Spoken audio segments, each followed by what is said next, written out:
कल में एक बार तो बस ही कर दी थी कि हम नहीं जाएंगे आगे, क्योंकि हमारा पेट में बच्चा था और वो दरख्त भी काटे हुए थे जंगल में, तो हमको टापने पड़ता था। कितनी बार हम डिगे भी, हमारे हस्बैंड, कई लड़के हमारा हाथ पकड़कर हमारे। अगर हमें कोई इंडियन एम्बेसी से कोई देख रहा है तो मैं आप लोगों से रिक्वेस्ट करूंगा, ये फैमिली को मैं पर्सनली जानता हूं, ये बहुत परेशान है अपने बच्चे को लेके, यहाँ के हालात को लेके, अपने मामलात को लेके। ये बहुत वैसे ही बहुत मुश्किल उठाकर यहाँ तक पहुँचे हैं। खुदा का वास्ता इनकी मदद की जाए, इनको पासपोर्ट जारी किया जाए। आप लोगों ने 12 टैक्स की जो रट लगाई हुई है इसको प्लीज़ ख़त्म करें। अगर सबके लिए ख़त्म नहीं कर रहे हैं तो जो इस तरह के केसेस हैं, जो बहुत परेशान हैं, जिनके साथ छोटे बच्चे मौजूद हैं, उनके बच्चों का डॉक्यूमेंट आप लोगों के पासपोर्ट ना देने की वजह से रुका हुआ है, तो प्लीज़ खुदा का वास्ता ऐसे केसेस पे थोड़ी सी नज़रसानी करें। इंडिया, पाकिस्तान, नेपाल, बांग्लादेश से अपनी जान बचा के अपने कंट्रियों से भागते हैं, और जब हम किसी यूरोप कंट्री में आते हैं कि अब यहाँ पे हमारे लिए बेहतर होगी, तो तब भी हमारे कंट्री जो है वो हमारा पीछा नहीं छोड़ रहा होता। इस हवाले से उस रास्ते में आप लोगों ने लोगों को दफन भी किया है। अच्छा बहन, मुझे ये बताएं, जब आप इंडिया से निकली, आपको भाई ने बताया कि आप जंगल के रास्ते निकलेंगे, आपने मना नहीं किया? आपको पता नहीं था कितना मुश्किल रास्ता हो सकता है बहन? 2 महीने की जेल हुई। 2 महीने ही, हाँ साथ में दोनों से। ਤੇ ਦੋਦੇ ਅਸੀਂ 15 दिन जंगलों च भुखे रह के, पत्ते खा के, गंदा पानी पी के गुजारा किया। कैसे आपने प्लान किया? अकेले तो अकेले, आपने भाभी की जिंदगी भी रिस्क में डाली। क्या सोचा आपने? आपको क्या ये लगता था इतना मुश्किल सफर होगा, या आप निकल पड़े बस कि मुझे निकलना है? बस भाई, इंडिया में हमारे पास उधर गरीबी बहुत ज़्यादा थी। इस वक्त मैं अपने एक प्यारे भाई के साथ यहाँ मौजूद हूँ। ये बिलोंग करते हैं इंडिया से। बहुत टफ इनको यहाँ सामना करना पड़ा। क्या मुश्किल परेशानी हुई, आए इन्हीं से पूछते हैं। भाई कैसे हैं आप? खैरियत से हैं? अच्छा, आप सुनाओ। पुर्तगाल में कितना टाइम हो गया आपको? पुर्तगाल में मेरे को 7-8 महीने हो गए इधर। 7-8 महीने हो गए। कैसा पाया? जैसा सुना था वैसे ही पाया? नहीं, मैं पिछों तो कंट्री जर्मन च आना चाहता पाया सी। जो मेरे एजेंट नाल गल होई सी, एजेंट भी अपना रिश्तेदार सी, उन्हें तो बहुत वधिया कीता, सोचिया ही कि ਜਿਹੜੇ ਉਹਨੂੰ ਇਹ ਨਹੀਂ ਪਤਾ ਕਿ ਜਿਹੜੇ ਮਤਲਬ ਆਉਣ ਵਾਲੇ ਸਮੇਂ 'ਚ ਅਗਲੇ ਪਾਸੇ ਕੀ ਚੱਲਦਾ ਪਿਆ। ਸਹੀ ਬਾਤ। ਕਿਉਂਕਿ ਉਹਨੇ ਪਹਿਲੀ ਵੀ ਡੋਂਕੀ ਹੱਡ ਤੋਂ ਸ਼ੁਰੂ ਕੀਤੀ ਸੀ, ਉਹਨੂੰ ਪਤਾ ਨਹੀਂ ਸੀ। ਕਿਉਂਕਿ ਮੇਰੀ ਵਾਈਫ ਜਦੋਂ ਉੱਥੇ ਇੰਡੀਆ ਸੀ ਨਾ, ਆਪਾਂ ਨੂੰ ਇਹ 3.5 ਮੰਥ ਦੀ ਪ੍ਰੈਗਨੈਂਟ ਸੀ ਪਹਿਲਾਂ। ਤੇ ਸਾਡਾ ਮਤਲਬ ਪਲਾਨ ਨਹੀਂ ਸੀ ਇਦਾਂ, ਮਤਲਬ ਯਕਦਮ ਬਾਹਰ ਹੋਣਾ। ਤੇ ਬਸ ਬੈਠੇ ਬੈਠੇ ਇਦਾਂ ਗੱਲਬਾਤ ਹੋਈ ਨਾ ਤੇ ਕਹਿੰਦੇ ਕਿ ਚਲੋ ਮਤਲਬ ਬਾਹਰਲਾ ਕੰਮ ਜਰਮਨ ਦਾ ਬਣਦਾ ਵਾ, ਬਾਇਆ ਟੈਕਸੀ। ਤੁਸੀਂ ਰਸ਼ੀਆ ਤੱਕ ਪਲੇਨ ਤੇ ਜਾਓਗੇ, ਉਸ ਤੋਂ ਬਾਅਦ ਤੁਸੀਂ ਟੈਕਸੀ ਤੇ ਜਾਓਗੇ। ਮੈਂ ਕਿਹਾ ਠੀਕ ਆ, ਦੇਖ ਲਓ। ਮੈਂ ਕਿਹਾ ਚਲੋ ਪ੍ਰੈਗਨੈਂਟ ਹੈਗੀ ਤੇ ਇਹ ਨਾ ਕਿ ਆਪਾਂ ਨੂੰ, ਕਿਉਂਕਿ ਜਿੱਦਾਂ ਹਾਲਾਤ ਆਪਾਂ ਦੇਖਦੇ ਹਾਂ ਕਿ ਜੰਗਲਾਂ 'ਚ ਜਾਂਦੇ ਆ ਤੇ ਬਹੁਤ ਮੁਸ਼ਕਲਾਂ ਦਾ ਸਾਹਮਣਾ ਕਰਨਾ ਪੈਂਦਾ ਆ। ਤੇ ਮੈਂ ਕਿਹਾ ਇਦਾਂ ਦੀ ਗੱਲਬਾਤ ਨਾ ਹੋਵੇ। ਕਹਿੰਦਾ ਬਿਲਕੁਲ ਨਹੀਂ ਹੋਊਗੀ, ਤੁਸੀਂ ਬਹੁਤ ਵਧੀਆ ਸੇਫ ਜਾਣੇ ਆ। ਤੇ ਅਸੀਂ ਉੱਥੋਂ ਤੁਰ ਪਏ ਆ। ਤੇ ਜਦੋਂ ਬੈਲਾਰੂਸ ਤੱਕ ਆਉਂਦੇ, ਰਸ਼ੀਆ ਤੱਕ ਪਹੁੰਚ ਗਏ ਵਧੀਆ ਪਲੇਨ 'ਚ। ਤੇ रशिया तक जो बेलारूस तक आते उदो भी मतलब टैक्सी में लैके आते हैं। कैसे आपने प्लान किया? अकेले तो अकेले, आपने भाभी की जिंदगी भी रिस्क में डाली। क्या सोचा आपने? आपको क्या ये लगता था इतना मुश्किल सफर होगा, या आप निकल पड़े बस कि मुझे निकलना है? बस भाई, इंडिया में हमारे पास उधर गरीबी बहुत ज़्यादा थी। क्योंकि गरीबी में असी बहुत मतलब मुश्किल ही पहला कि मेरा भरा पहला अमेरिका वास्ते भेजा सी, एजेंट ने पैसे खा लिए उतों। असी पहले 15 लाख रुपये के थले आ गए सी। ते मैं कुछ सोचा कि चलो मैं जावांगा, कुछ अपने घर के हालात चंगे करांगा, मैं अपने आने वाले समय च माँ प्यो नूं वधिया रखना चाहुंदा है। तो मैं इस करके बाहर का ही सोचा। मैं कहा चलो मैं, मेरी वाइफ आप दोनों कि चलो मेरे बच्चे का जो फ्यूचर बाहर जाके वधिया बन जूगा, कि आने वाली जी पीढ़ी साडी चेंज हो जाऊगी। इस करके मैं बाहर आया जी। यकदम प्लान बन के आ गया। तो जंगलों में जो भी कोई आना चाहता भैन भरा, बहुत सोच समझ के आओ। क्योंकि जंगलों के इदां है कि जो डोंकर है वो किसी का नहीं सोचते। कोई डोंकर हुंदा आ, कोई वधिया तरीके नाल लैके जांदे आ, नहीं तो डोंकियां लवाउंदे। असीं 15 दिन जंगलों च भुखे रह के, पत्ते खा के, गंदा पानी पी के गुजारा किया। तो जो 3 डोंकियां असीं लाइयां, 2 पोलैंड दी लाइयां, 1 लातविया दी लाई सी। लातविया असीं फस गए ही, साडी गड्डी फड़ी गई अगे। जो तीजी डोंकी लाई आ लातविया विच फड़ी गई, तो सानूं 2 महीने की जेल हुई। 2 महीने ही, हाँ साथ में दोनों से। अच्छा बहन, मुझे ये बताएं, जब आप इंडिया से निकली, आपको भाई ने बताया कि आप जंगल के रास्ते निकलेंगे, आपने मना नहीं किया? आपको पता नहीं था कितना मुश्किल रास्ता हो सकता है बहन? नहीं, हमारे को नहीं पता था कि जंगल से जाकर निकलेंगे। तो हमारे को पता होता तो हम नहीं आते। बच्चा छोटा था, तभी हमारा 3 मंथ चल रहा था। तो हमारे को नहीं पता था कि जंगल से जाएंगे डोंकी लगाकर। बट जो भी कोई भाई बहन आना चाहता है, जंगल से ना आए, डोंकी से ना आए, सब बातचीत कर पूछ कर फिर ही आए। बल्गारिया बॉर्डर पे उसके ऊपर कुत्ते छोड़े थे। हाँ, कुत्ते छोड़ते पे। तो मेरी बहन, मुझे ये बताइएगा, मैं आपको कंटिन्यू करता हूँ। बहन, ये आप किस तरह मुश्किल निकल के आ गई? आपने वो सफ़र खुद तय किया, डिंगी वाला, रास्ते में जंगल, फिर फिर लाशें, सांप, शेर, किस तरह से आपने कहाँ रो पड़ी, कहाँ आपको बहुत ज़्यादा अफसोस हुआ कि यार ये मैं क्या कर बैठी? हाँ, हमारे को अफसोस तो था, लेकिन हमारे साथ हमारा हस्बैंड था, उनका हमारे को साथ था, हमारा उनको साथ था, इसलिए हमने फिर सोचा कि अब चल पड़े हैं तो कोई बात नहीं। अब हमने सोचा था कि कोई बात नहीं, अपने बच्चे का फ्यूचर सोचना था, बट हमारे को पता नहीं था कि आगे जाकर जे होगा। फिर हमने सोचा कि कोई बात नहीं, अब निकल तो पड़े हैं, कोई बात नहीं, हमारा परमेश्वर हमारे साथ है, जो कहीं भी जाना पड़ेगा निकलेंगे, कोई बात नहीं। अच्छा बहन, सॉरी आपको इंटरप्ट कर रहा हूँ, कहीं पे किसी जगह पे आपको ऐसा लगा कि ये मैंने क्या कर दिया और बहुत रोना आया और बहुत डर लगा हो रास्ते में, जंगलों में? हाँ, डर तो लगा था, वहाँ लाशें बहुत दिखी थी, लड़कों की, लड़कियों की। हमारे को फिर ये दिक्कत थी कि हाँ, हमारा पेट में बच्चा है, जे क्या होगा क्या नहीं होगा, बहुत डर तो लगता था। हमारे हस्बैंड को 2-3 लड़कों की लाशें दिखी, फिर इन्होंने सोचा कि कोई बात नहीं, किसी माँ का बच्चा है, ऐसे ही पड़ा है, कोई बात नहीं, इसको दफना देते हैं। तो डोंकर बोले कि कोई बात नहीं, तुम फिर पीछे जहाँ पर अटक कर दफना दो, हम नहीं दफनाएंगे, हम जाते हैं। अच्छा, रास्ते में आप लोगों ने लोगों को दफन भी किया है? जी, एक आदमी को इन्होंने दफन किया, उनके सांस चल रहे थे। तो हमारे देखते देखते उसके सांस निकले लड़के के, तो इन्होंने फिर उनको दफनाया था। तो वो कहाँ से था? वो भी इंडिया से थे? वो इंडिया से सरदार आदमी था कोई। अच्छा, वो सरदार लड़का था ना, इन्होंने दफनाया। फिर कोई ऐसी जगह भाई जहाँ आपने ये सोचा हो कि यार हमने ये क्या कर दिया? बस जब से जंगल से आए थे ना, बहुत मुश्किल हुई थी। अच्छा, ये जब जेल में आपको, जब कि आपको किसी भी कंट्री की फौज जब पकड़ती थी, तो जेल में आप दोनों को साथ पनिश करते थे या अलग अलग बंद करते थे? इंडिया तो ऐसे ही अदरबाईजान पहला गए, अदरबाईजान तो ਅਸੀਂ ਰਸ਼ੀਆ ਤੋਂ ਬੈਲਾਰੂਸ ਤੋਂ ਫਿਰ ਅਸੀਂ ਪੋਲੈਂਡ ਰਸਤੇ ਤੇ ਆਏ ਸੀ। ਠੀਕ ਹੈ। ਤੇ ਜਦੋਂ ਅਸੀਂ ਮਤਲਬ ਲਾਤਵੀਆ ਪਹਿਲਾਂ ਫੜੇ ਗਏ ਸੀ, ਪੋਲੈਂਡ ਦੀ 2 ਡੋਂਕੀਆਂ ਆਈਆਂ ਸੀ, ਉਦੋਂ ਅਸੀਂ ਫੜੇ ਜਾਂਦੇ, ਸਾਨੂੰ ਫੇਰ ਬੈਲਾਰੂਸ ਸੁੱਟ ਦਿੰਦੇ ਸੀ। ਤੇ ਜਦੋਂ ਅਸੀਂ ਲਾਸਟ ਡੋਂਕੀ ਇੱਕ ਲਾਤਵੀਆ ਲਾਈ ਸੀ, ਸਾਨੂੰ ਪੁਆਇੰਟ ਤੇ ਫੜ ਲਿਆ, ਤੇ ਉਹ ਸਾਡੀ ਗੱਡੀ ਲੱਗਣ ਵਾਲੀ ਸੀ, ਸਾਡੇ ਪਿੱਛੇ ਕੁੱਤੇ ਛੱਡ ਦਿੱਤੇ ਸੀ उन्होंने। तो आप भाभी साथ थी, आपने कैसे सर्वाइव? फिर हम उधर रुक गए थे ना, ਜਦੋਂ ਸਾਨੂੰ ਪੁਲਿਸ ਪਿੱਛੇ ਆ ਗਈ ਆ, ਆਪਾਂ ਉੱਥੇ ਰੁਕ ਗਏ ਆ। ਜਦੋਂ ਪੁਲਿਸ ਨੇ ਸਾਨੂੰ ਫੜ ਲਿਆ, ਫਿਰ ਸਾਨੂੰ ਉੱਥੇ ਸਾਰੇ ਲੈ ਕੇ, ਜਿਹੜੇ ਮੁੰਡੇ ਨਾਲ ਸੀ ਸਾਨੂੰ 22 ਜਣੇ ਸੀ ਟੋਟਲ ਗਰੁੱਪ ਦੇ ਵਿੱਚ, ਤੇ ਉਹਨਾਂ ਨੂੰ ਮਾਰਿਆ ਕੁੱਟਿਆ ਸੀ, ਕਿਉਂਕਿ ਮੈਨੂੰ ਇਹਨਾਂ ਨੇ ਤਾਂ ਨਹੀਂ ਮਾਰਦੇ ਸੀ, ਮੇਰੇ ਨਾਲ ਇਹ ਹੈਗੀ ਸੀ ਮੇਰੀ ਵਾਈਫ, ਇਹਦੇ ਕਰਕੇ ਮੈਨੂੰ ਮਤਲਬ ਇਹਨਾਂ ਦਾ ਬਹੁਤ ਬਚਾਅ ਹੁੰਦਾ ਰਿਹਾ। ਤੇ ਜਿਹੜੇ ਜਿੰਨੇ ਵੀ ਸਾਡੇ ਨਾਲ ਮੁੰਡੇ ਰਹੇ ਸੀ, ਉਹਨਾਂ ਨੂੰ ਬਹੁਤ ਮਾਰਦੇ ਰਹੇ। अच्छा, ये जो डंकी मास्टर होते हैं, ये डंकी करवाते हैं, ये कहाँ के होते हैं? मतलब अलग ईरान के होते हैं, अफगानिस्तान पाकिस्तान के होते हैं, इंडिया के होते हैं, या मिक्स होते हैं ये लोग? ਇੰਡੀਆ ਦੇ ਮਿਕਸ ਹੁੰਦੇ ਆ, ਇੰਡੀਆ ਦੇ चारों तरफ के होते हैं मतलब? ਹਾਂ, ਸਾਰੇ ਹੁੰਦੇ ਵੇ। ਇੰਡੀਆ ਦੇ ਨਾਲ ਮੁੰਡੇ ਆ, ਕੁਝ ਪਾਕਿस्तानी अपने भरा आ, कुछ नाल अफगानिस्तान ਦੇ ਜਾਂ ਹੋਰ ਕਿਤੇ, बस इदां ਹੁੰਦੇ ਨਾਲ। पुर्तगाल में आपको क्या परेशानी हो रही है? आपने मुझसे ये बात बोली थी कि यार मैं अपने बच्चे का, ये यहाँ बॉर्न हुआ है, और बॉर्न होते ही यहाँ के बच्चों को, जिनको 1 साल हो गया उनको पासपोर्ट मिलता है, जिनको 1 साल नहीं हुआ उनको रेजिडेंस कार्ड देते हैं बच्चों को, और रेजिडेंस कार्ड के ऊपर माँ बाप को भी रेजिडेंस कार्ड दिया जाता है। ये लॉ तो यहाँ सब जानते हैं, ठीक है।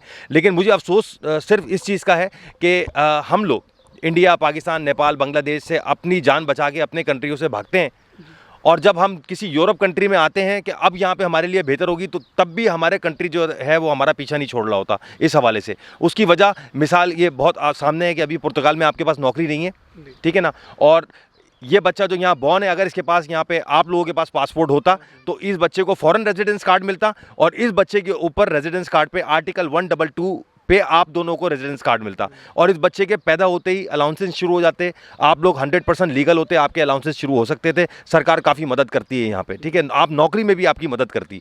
लेकिन मुझे बहुत ज़्यादा अफसोस के साथ ये बात कहनी पड़ रही है कि हमारे मुल्कों में कानून ये है, या एम्बेसीज़ या कॉन्सुलेट हमारी मदद के लिए बनाई जाती हैं फ़ॉरेन कंट्रीज़ में, लेकिन बहुत अफसोस से ये बात कहनी पड़ती है मुझे मेरे दोस्तों कि जब हम अपने कंट्रियों से निकल के यहाँ पर आते हैं, उसके बावजूद भी हमारी परेशानियां, हमारी मुफलिसी जो है वो एम्बेसीज़ की शक्ल में हमारे कंट्रियों में हमारे सामने आ जाती हैं। मिसाल आपके सामने है, इनका इंटरव्यू करने का मकसद ये भी था कि अभी इनके पास पासपोर्ट नहीं है, ये एम्बेसी में अपने जाते हैं, ऐसा ही है।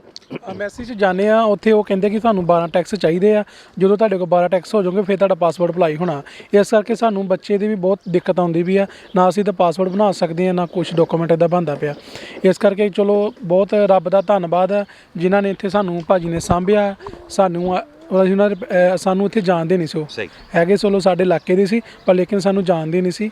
ਚਲੋ ਅਸੀਂ ਨਾ ਰੈਸਟੋਰੈਂਟ ਤੇ ਬੈਠੇ 1 ਘੰਟੇ ਵਾਸਤੇ, ਸਿਰਫ ਉਹਨਾਂ ਨੇ ਸਾਨੂੰ ਦੇਖਿਆ, ਸਾਡੇ ਹਾਲਾਤ ਦੇਖੇ ਮੇਰੀ ਵਾਈਫ ਵਾਲ ਕਿ ਇਹ ਮਤਲਬ ਬਹੁਤ ਪਰੇਸ਼ਾਨ ਹੋਈ ਆ। ਤੇ ਉਹਨੇ ਆਂਦੇ ਇਹਨਾਂ ਨੂੰ ਕੁਝ ਨਹੀਂ ਸੋਚਿਆ, ਇਹਨਾਂ ਨੇ ਸਾਨੂੰ ਆਪਣੇ ਘਰੇ ਲੈ ਗਏ।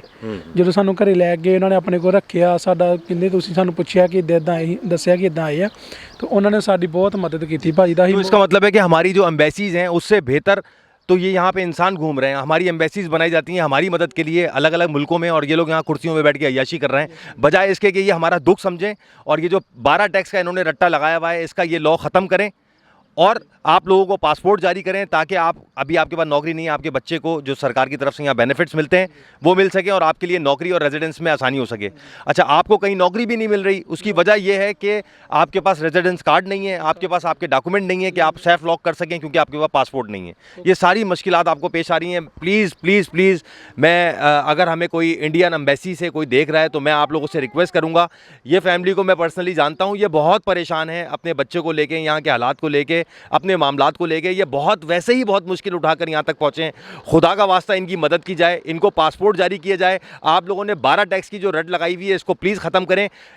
अगर सबके लिए ख़त्म नहीं कर रहे तो जो इस तरह के केसेस हैं, जो बहुत परेशान हैं, जिनके साथ छोटे बच्चे मौजूद हैं, उनके बच्चों का डॉक्यूमेंट आप लोगों के पासपोर्ट ना देने की वजह से रुका हुआ है, तो प्लीज़ खुदा का वास्ता ऐसे केसेस पे थोड़ी सी नज़रसानी करें। इन दोनों को, हस्बैंड वाइफ को, इंडियन एम्बेसी से पासपोर्ट जारी होना चाहिए, ताकि उसके बाद फ़ौरन बच्चे को रेजिडेंस कार्ड मिले। जैसे ही इस बच्चे को रेजिडेंस कार्ड मिलेगा, इस बच्चे के बेनिफिट शुरू होंगे और उसके बाद फिर जाके इनको भी नौकरियों में आसानी होंगी, इनको भी रेजिडेंस कार्ड मिलेंगे। तो खुदारा मेरी आला हुकाम से, इंडियन हुकूमत से, हमारे इंडियन लिस्बन में जितने कौंसलर ये बैठे हैं, हाई कमिश्नर बैठे हैं, इनसे मैं हाथ जोड़ के ये रिक्वेस्ट करूँगा, प्लीज़ इस फैमिली को मैं पर्सनली जानता हूँ, ये बहुत अच्छे लोग हैं, इनका ये जो 12 टैक्स वाला मामला है ये ख़त्म करेंगे, क्योंकि 12 टैक्स ये पहुँच ही नहीं पा रहे हैं। 12 टैक्स पे ये इसलिए नहीं पहुँच पा रहे हैं क्योंकि इनके पास नौकरी नहीं है। जब इनके पास नौकरी नहीं है तो ये कैसे आपको फिर 12 टैक्स दिखा के आपको अपना पासपोर्ट ले सकेंगे। प्लीज़, ये बहुत यहाँ पे परेशानी का बाइस बना हुआ है। ये 100% इंडियन है, इनसे आप इनके ID कार्ड ले सकते। अभी आपका ये कोई कितना खर्चा आ गया ये डोंकी लगाने में, हस्बैंड वाइफ दोनों का? हमारा खर्चा आ गया कि 20 लाख रुपये। 20 लाख रुपए इंडियन, और ये पाकिस्तानी तकरीबन कोई 40-45 लाख रुपए बन जाएगा, ऐसे ही है? तो यानी कि अगर पर हेड का हिसाब लगाएं तो 10-10 लाख रुपए आप दोनों का आया है। 10-10 लाख रुपये। अगर उसका फिर ਉਹਦਾ देखो ब्याज पैंदा पे जी, हर वो भी पैसे आपने उठाए हुए थे? क्योंकि टोटल पहले भी हमने पैसे जो उठाए थे ब्याज में थे, अभी जो पैसे उठाए वो भी ब्याज में है। ठीक है, आप जर्मनी आए ना पहले? हाँ, तो जर्मन से आप यहाँ आ गए पुर्तगाल? हाँ, मैं बस ठीक है, तो लेकिन जर्मन में तो हालात काफ़ी बेहतर हैं अगर देखा जाए। ਜਰਮਨ ਸੇ ਇਦਾਂ ਲਾ ਜਦੋਂ ਅਸੀਂ ਮਤਲਬ ਕਿ ਲਾਤਵੀਆ ਦੀ ਮੈਂ ਸਾਲਮ ਲਈ ਸੀ, ਉਹ ਕਹਿੰਦੇ ਕਿ ਜਦੋਂ ਤੁਸੀਂ ਜਰਮਨ ਚੱਲ ਜੂਗੇ ਨਾ, ਤੁਹਾਡੇ 3 ਤੋਂ 4 ਮਹੀਨੇ ਜਾਂ 6 ਮਹੀਨੇ ਤੱਕ ਤੁਹਾਡੇ ਫਿੰਗਰ ਨਿਕਲੇ, ਤੁਹਾਨੂੰ ਫਿਰ ਚੱਕ ਕੇ ਨਾ ਲਾਤਵੀਆ ਸੁੱਟਦੇ ਨੇ। ਕਿਉਂਕਿ ਸਾਡੇ ਜਦੋਂ ਅਸੀਂ ਕੈਂਪ ਵਿੱਚ ਰਹਿੰਦੇ ਸੀ ਨਾ, ਸਾਡੇ ਨਾਲ ਅਸੀਂ ਅੱਖੀਂ ਦੇਖਿਆ ਕਿ ਜਦੋਂ ਜਰਮਨ ਫੜੇ ਗਏ ਸੀ, ਉਹਨਾਂ ਨੂੰ ਲਾਤਵੀਆ ਕੈਂਪ ਵਿੱਚ ਸੁੱਟ ਦਿੱਤਾ ਹੈ। ਲਾਤਵੀਆ ਤੋਂ ਮੁੜ ਕੇ ਇਹਨੂੰ ਰਾਖ ਵਿੱਚ, ਮਤਲਬ ਰਾਖ ਦਾ ਬੰਦਾ ਸੀ, ਉਹਨੂੰ ਰਾਖ ਵਿੱਚ ਭੇਜ ਦਿੱਤਾ ਹੈ, ਡਿਪੋਰਟ ਕਰ ਦਿੰਦੇ। ਇਸ ਕੇ ਡਰਦੇ ਮਾਰੇ, ਕਿਉਂਕਿ ਮੈਂ ਜਦੋਂ ਲਾਤਵੀਆ ਤੋਂ ਨਿਕਲਿਆ ਉੱਥੋਂ ਵੀ ਚੋਰੀ ਨਿਕਲਿਆ ਸੀ ਮੈਂ। ਉੱਥੋਂ ਬਾਇਆ ਟੈਕਸੀਆਂ ਮੈਂ ऑनलाइन करके बुकिंग, पोलैंड तो फिर मैं जर्मन तो फिर बाद मैनू जो इन्फॉर्मेशन मिली उतों कि इत्थे रहना तुहाडा सेफ नहीं हैगा, इस करके मैं पुर्तगाल फिर आ गया। पुर्तगाल में ट्रेन च आया, लोकेशन ला के। अच्छा, ये जंगलों में आपके स्टे थे तो हस्बैंड वाइफ आप खाते क्या थे, खाना देते वो आपको? नहीं, जो असीं मतलब डोंकी शुरू करते ना, उदों सानू मतलब नाल लियाउणा पैंदा, ब्रैड वगैरह जो कोई पानी अपना वो नाल लियाउणा, क्योंकि जो आपां नाल भार ते लै आउने, पर लेकिन साडे कोल लैके ना भार लैके किसी को नहीं तुरिया जांदा। अच्छा, सिर्फ अपने बंदे को लैके, क्योंकि विच खोबा बहुत हुंदा सी, नदियां दे विचों लंघ के जाना ते लत्तां तक खोबा हुंदा सी। मैं ते तकरीबन 4-5 वारी डिग ही जाना, क्योंकि लत्तां बहुत थल्ले खुब जांदियां सी। सही, कोई वेट दे करके ज़्यादा वेट सी। अच्छा, नए आने वालों को जो प्लान कर रहे हैं निकलने का, उनको प्लीज़ कुछ बात बताते जाएं कि कितना मुश्किल रास्ता है ये। खुदा का वास्ता, यहाँ मौतें हो जाती हैं, लोग ही ये काम ना करें। मैं ना सारिਆਂ ਨੂੰ ਇਹੀ ਬੇਨਤੀ ਕਰਨਾ ਚਾਹੁੰਦਾ ਕਿ ਜੋ ਭੈਣ ਭਰਾ ਡੋਂਕੀ ਲਾ ਕੇ ਯੂਰਪ ਦੇ ਵਿੱਚ ਆਉਣਾ ਚਾਹੁੰਦਾ ਆ, ਉਹ ਲੇਕਿਨ ਨਾ ਆਵੇ ਇੱਥੇ ਯੂਰਪ 'ਚ ਡੋਂਕੀ ਲਾ ਕੇ। ਹੋ ਸਕੇ ਤੁਸੀਂ ਛੋਟੀ ਕੰਟਰੀ ਚੱਲ ਜਾਓ, ਉੱਥੋਂ ਸਟਰਗਲ ਕਰਕੇ ਕੋਈ ਫਿਰ ਵੱਡੀ ਕੰਟਰੀ ਦਾ ਵੀਜ਼ਾ ਲਵਾ के फिर आयो। ठीक है, पुर्तगाल के हवाले से कोई 2 मिनट सिर्फ बताएं, उसके बाद फिर हम वीडियो एंड करते हैं।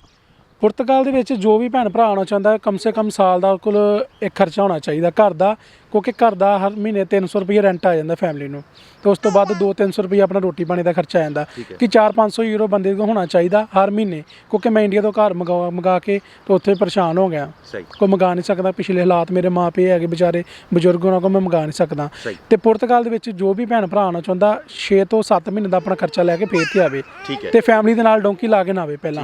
अच्छा, दूसरी चीज़ मुझे ये बताएं प्लीज़ कि और दूसरी चीज़ मैं ये पूछ रहा था कि आप अपनी एम्बेसी को बताएं कि भाई मुझे प्लीज़ मेरे लिए ये पासपोर्ट मुझे जारी करें ताकि मैं अपने बच्चे का रेजिडेंस कार्ड लूँ, अपना लूँ, इसके बेनिफिट शुरू हों, मैं नौकरी यहाँ कर सकूँ। जी, अपनी एम्बेसी को कुछ बताना चाहेंगे, उनसे कोई रिक्वेस्ट करना चाहेंगे आला हुकाम से? बहुत बहुत शुक्रिया बहन, आप कुछ कहना चाहेंगी आखिरी वर्ड? नहीं, हम तो कुछ नहीं कहना चाहते, बस यही है कि कोई डोंकी लगा कर नहीं आए।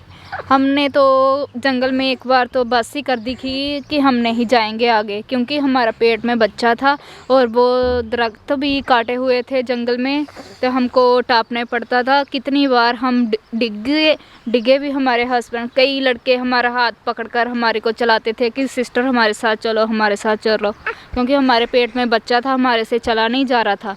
तो हम 3-4 बार डिगे भी, हमारे शायद पेट में बच्चे को सट भी लग गई थी। तो इसलिए हम सभी को कहना चाहते हैं कि कोई भी सिस्टर डोंकी लगा कर नहीं आए, अगर आना चाहते हैं तो बाय प्लेन में आए।